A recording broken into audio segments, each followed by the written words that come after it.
Ar-Rahman Ar-Rahim Al-Malik. Assalamualaikum warahmatullahi wabarakatuh. Segala puji bagi Allah, ya hanya kepadanya kami memohon pertolongan dan mohon ampunan. Kami berlindung kepada Allah dari kejahatan dan keburukan amalan kami. Kami akan menayangkan video selanjutnya, yaitu kisah Nabi Yusuf alaihissalam bagian kedua. Jika ingin melihat kisah Nabi sebelumnya, Anda bisa cek video di channel kami atau klik link di deskripsi video kami. Akhirnya Yusuf dijual ke Mesir dan dibeli oleh Menteri Keuangan, yaitu Al-Aziz, dan dia memiliki seorang wanita yang cantik jelita yang bernama Zulaikha. Dalam literatur Islam tidak disebutkan namanya, namun dalam kisah Israiliyat disebutkan namanya adalah Zulaikha.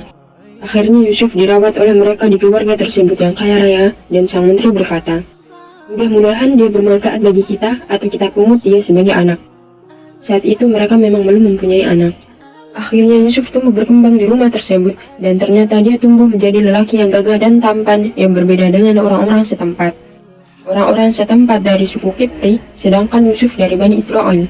Akhirnya Zulaikha tertarik dengan Yusuf dan mulailah dia merayu Yusuf. Kisah ini Allah SWT sebutkan dalam Al-Quran. Dan perempuan yang Yusuf tinggal di rumahnya menggoda dirinya, dan dia menutup pintu-pintu lalu berkata, "Marilah mendekat kepadaku." Yusuf berkata, "Aku berlindung kepada Allah. Sungguh, Tuanku telah memperlakukan aku dengan baik. Sesungguhnya orang yang zalim itu tidak akan beruntung." Ketika Zulaikha mulai merayu Yusuf, dan dia mengunci semua pintu, dan dia menghiasi tubuhnya dengan indah, kemudian dia mengajak Yusuf. Maka Yusuf pun berkata, "Aku berlindung kepada Allah." Kemudian dia berkata yang perkataannya ini ditafsirkan dalam dua hal. Penafsiran pertama, "Sungguh, Tuanku telah memperlakukan aku dengan baik, maka bagaimana mungkin saya mengkhianati dia?" Pernyataan Yusuf bertujuan mengingatkan kepada sang wanita bahwasanya zina berkaitan dengan dua hak. Hak Allah, yaitu dengan perkataan Yusuf yang mengatakan, "Aku berlindung kepada Allah," dan hak suami, yaitu perkataan Yusuf yang mengatakan, "Tuanku telah memperlakukan aku dengan baik." Selain itu, Yusuf menekankan bahwa suami sang wanita telah berbuat baik kepada Yusuf, padahal ia adalah seorang budak. Di antara maksiat yang sangat besar adalah berbuat zina dengan istri orang yang dekat dengan kita. Karenanya berzina dengan istri tetangga dosanya lebih besar. Maka bagaimana mungkin Yusuf melakukan hal tersebut dengan istri majikannya yang baik kepadanya? Lalu penafsiran kedua artinya, "Sungguh Allah telah memperlakukan aku dengan baik. Betapa banyak rezeki dan anugerah yang dianugerahkan kepadaku. Maka bagaimana mungkin aku bermaksiat kepada Rabbul Alamin?" Maka di antara cara agar kita tidak bermaksiat, kita harus ingat bahwasanya Allah SWT terlalu baik kepada kita. Kemudian Allah SWT berfirman, "Dan sungguh perempuan itu telah berkehendak kepada Yusuf, dan Yusuf pun berkehendak kepadanya. Sekiranya dia tidak melihat tanda dari Tuhannya, demikianlah kami palingkan darinya keburukan dan kekejian. Sungguh, Yusuf termasuk hamba kami yang terpilih." Dalam ayat ini dijelaskan bahwa sang wanita sudah sangat berhasrat untuk berzina dengan Yusuf, terlebih semua pintu sudah terkunci. Dan Yusuf yang masih muda juga tergerak hasratnya karena melihat kecantikan wanita ini. Dan seandainya Yusuf tidak diberi petunjuk oleh Allah SWT, maka sungguh dia akan terjerumus. Akan tetapi hasrat yang ada di Yusuf tidak sama dengan yang ada pada sang wanita. Adapun hasrat yang ada pada Yusuf hanyalah gerakan hasrat hati yang dilawan oleh Yusuf, dan ia pun meninggalkannya karena Allah. Karenanya justru Yusuf mendapatkan pahala dari Allah. Adapun hasrat yang ada pada sang wanita, maka sudah meningkat hingga pada tekad bulat, dan sampai pada usaha baik dengan perkataan maupun perbuatan. Maka hasrat yang seperti ini terhitung dosa di sisi Allah. Adapun Yusuf, maka hasrat beliau tidak menimbulkan dosa, karena hanya berupa bisikan hasrat hati dan belum menjadi tekad bulat. Inilah kehebatan Nabi Yusuf alaihissalam. Dia digoda dengan ujian yang luar biasa sampai-sampai Ibnu Qayyim menyebutkan 10 ujian yang dihadapi oleh Nabi Yusuf. Ujian yang paling besar bagi lelaki adalah ujian wanita. Mungkin seseorang digoda dengan ujian harta dan jabatan namun dia tidak tergoda. Tapi jika digoda dengan wanita cantik, dia tidak bisa berkutik. Kemudian Allah SWT berfirman, "Dan keduanya berlomba menuju pintu." Mereka berdua berlomba menuju pintu. Nabi Yusuf lari menuju pintu untuk kabur, dan sang wanita juga lari untuk menangkap Yusuf. Keduanya sama-sama berlomba. Yang satu berlomba pada ketaatan, dan yang satunya lagi berlomba pada kemaksiatan. Yang satu berlomba ingin selamat dari zina, dan yang satunya lagi berlomba untuk melakukan zina. Dan perempuan itu menarik baju gamisnya Yusuf dari belakang hingga koyak, dan keduanya mendapati suami perempuan itu di depan pintu. Perempuan itu pun berkata, "Apakah balasan terhadap orang yang bermaksud buruk terhadap istrimu, selain dipenjarakan atau dihukum dengan siksa yang pedih?" Ketika mendapati suaminya di depan pintu, ternyata Zulaikha pandai berbicara, dan dia memutarbalikkan fakta. Dia berkata, apakah balasan terhadap orang yang bermaksud buruk terhadap istrimu selain dipenjarakan atau dihukum dengan siksa yang pedih? Dan inilah kehebatan Zulaikha karena dia pandai berbicara. Karena biasanya wanita jika sudah terjebak dalam kondisi tertangkap basah seperti ini, mereka akan bingung untuk berbicara apa. Berbeda dengan Zulaikha, ketika dia telah terjebak dengan keadaannya, dia bisa langsung memutarbalikkan fakta. Akhirnya Yusuf membela diri bahwa dirinya yang telah dirayu, maka Yusuf pun membantah tuduhan tersebut. Yusuf berkata, dia yang menggodaku dan merayu diriku. Seorang saksi dari keluarga perempuan itu memberikan kesaksian. Jika baju gamisnya layak di bagian depan, maka perempuan itu benar dan Yusuf termasuk orang yang dusta. Ternyata ada keluarga dari Zulaikha yang mengatakan bahwa harus dilihat baju yang terkoyak dari sisi mana. Jika bajunya yang terkoyak dari sisi depan, maka ini menunjukkan bahwa yang merayu adalah Yusuf dan Zulaikha yang mendorongnya sehingga menyebabkan bajunya terkoyak dari bagian depan. Dan jika baju gamisnya koyak di bagian belakang, maka perempuan itulah yang dusta dan Yusuf termasuk orang yang benar. Dan jika ternyata bajunya terkoyak dari belakang, maka ini menunjukkan bahwa Yusuf yang kabur dan Zulaikha yang menariknya. Lalu Allah Subhanahu wa Ta'ala menceritakan tentang suaminya ketika melihat baju Yusuf. Maka ketika dia, yaitu suami perempuan itu melihat baju gamis dan Yusuf koyak di bagian belakang, dia berkata, sesungguhnya ini adalah tipu dayamu benar-benar hebat. Maka suaminya pun meminta kepada Yusuf untuk melupakan kejadian ini. Wahai Yusuf, lupakanlah ini, dan istriku, mohon ampunlah atas dosamu, karena engkau termasuk orang yang bersalah. Jadi menteri ini menginginkan berita itu hilang. Sebagian ahli tafsir menjelaskan alasan mengapa suami ini tidak marah terhadap istrinya. Disebutnya dalam Israiliyat bahwa suaminya tersebut lemah syahwat dan dia tidak bisa melayani istrinya.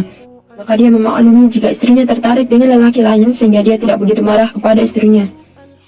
Bukan berarti dia tidak memiliki kecemburuan, akan tetapi dia sudah tidak bisa apa-apa, yang akhirnya dia hanya bisa meminta kepada istrinya untuk memohon kepada Allah Subhanahu wa Ta'ala dan meminta kepada Yusuf untuk melupakan kejadian tersebut agar berita tersebut hilang. Bahkan menurut Ibnu Taimiyah, bahwa Al-Aziz malah memberi celah kepada istrinya untuk tetap merayu Yusuf. Buktinya ia tidak memarahi istrinya, ia juga tidak segera memenjarakan Yusuf. Bahkan ia memberi keluasan kepada istrinya untuk mengundang para wanita agar bisa melihat Yusuf. Bahkan ketika Yusuf dipenjara pun karena perintah istrinya.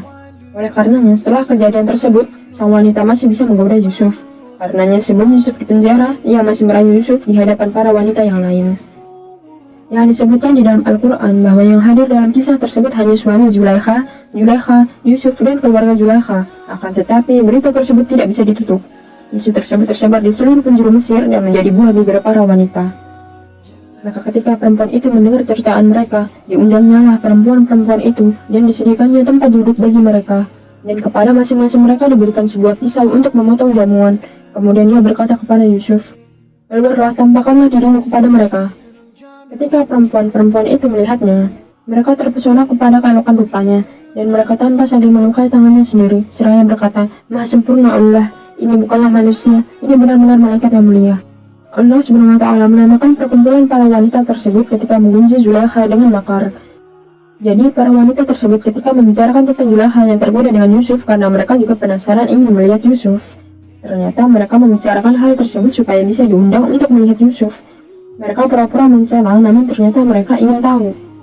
Ketika Zulaikha mendengar mereka, maka dia pun mengundang mereka, menyediakan untuk mereka tempat untuk bersandar, dan masing-masing setiap mereka diberikan pisau dan makanan yang bisa dipotong.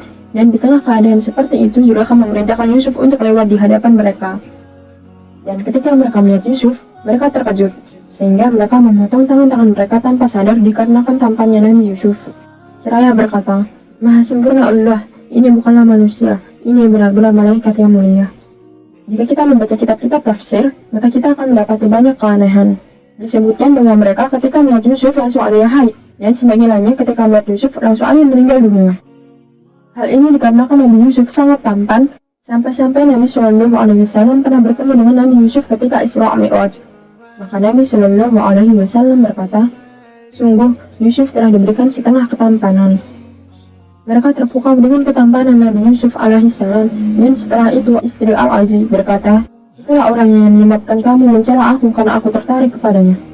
Istri Al-Aziz yang konon namanya adalah Zulaikha mencela para wanita yang hadir tersebut.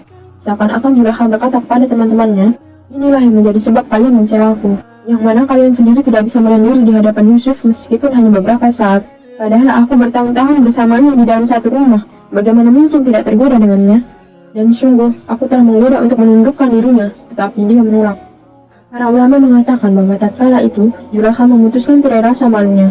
Bahkan ayat selanjutnya menunjukkan bahwa Zulaikha kembali merayu Yusuf di hadapan para wanita tersebut, dan tidak merasa malu lagi untuk membongkar seluruh berita di hadapan para wanita itu, bahwasanya dialah yang memang merayu Yusuf alaihissalam. Namun Yusuf menolaknya. Jika dia tidak melakukan apa yang aku perintahkan kepadanya, niscaya dia akan dipenjarakan dan dia akan menjadi orang yang hina. Tatkala diancam demikian, Nabi Yusuf alaihissalam berdoa, "Wahai Tuhanku, penjara lebih aku sukai daripada memenuhi ajakan mereka. Jika aku tidak engkau hindarkan dari tipu daya mereka, niscaya aku akan cenderung untuk memenuhi keinginan mereka, dan tentu aku termasuk orang yang bodoh." Perhatikanlah doa Nabi Yusuf alaihissalam yang mengatakan, penjara lebih aku sukai daripada memenuhi ajakan mereka. Artinya yang merayu bukan hanya Zulaikha, akan tetapi teman-temannya juga ikut merayunya. Bahkan disebutkan di dalam tafsir bahwa Zulaikha menyuruh para wanita yang hadir agar satu persatu berduaan dengan Yusuf untuk merayu Yusuf alaihissalam agar nurut kepada Zulaikha. Akhirnya para wanita tersebut datang kepada Yusuf alaihissalam satu persatu. Namun bukannya mereka merayu untuk Zulaikha, bahkan masing-masing mereka berkata, "Wahai Yusuf, penuhilah hasratku, sesungguhnya aku lebih baik dari majikanmu Zulaikha."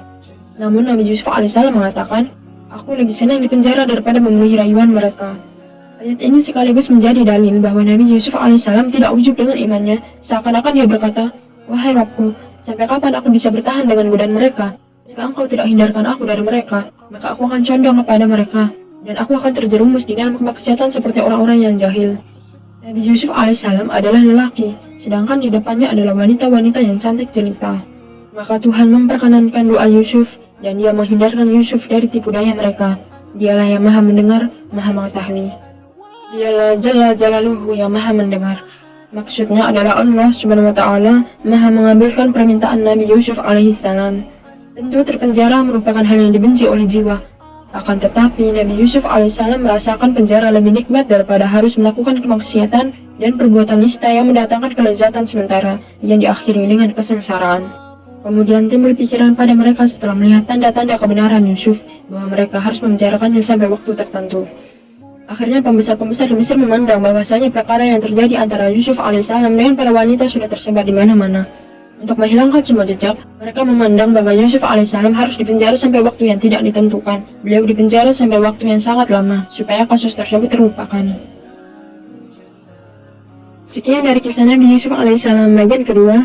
Mohon doanya agar kami bisa terus menceritakan semua kisah perjalanan para nabi dan Rasul Allah subhanahu wa ta'ala. Insyaallah video selanjutnya kami masih membahas tentang kisah Nabi Yusuf alaihissalam bagian ketiga. Demikian dari kami, jika ada kesalahan baik yang disengaja maupun tidak, kami memohon maaf yang sebesar-besarnya. Karena kesalahan itu pasti dari saya sebagai manusia biasa yang tidak luput dari dosa dan kesalahan, dan segala sesuatu yang benar hanyalah milik Allah subhanahu wa ta'ala. Jangan lupa subscribe dan nyalakan notifikasi channel kami, agar Anda bisa mendapatkan pemberitahuan tentang video terbaru dari kami.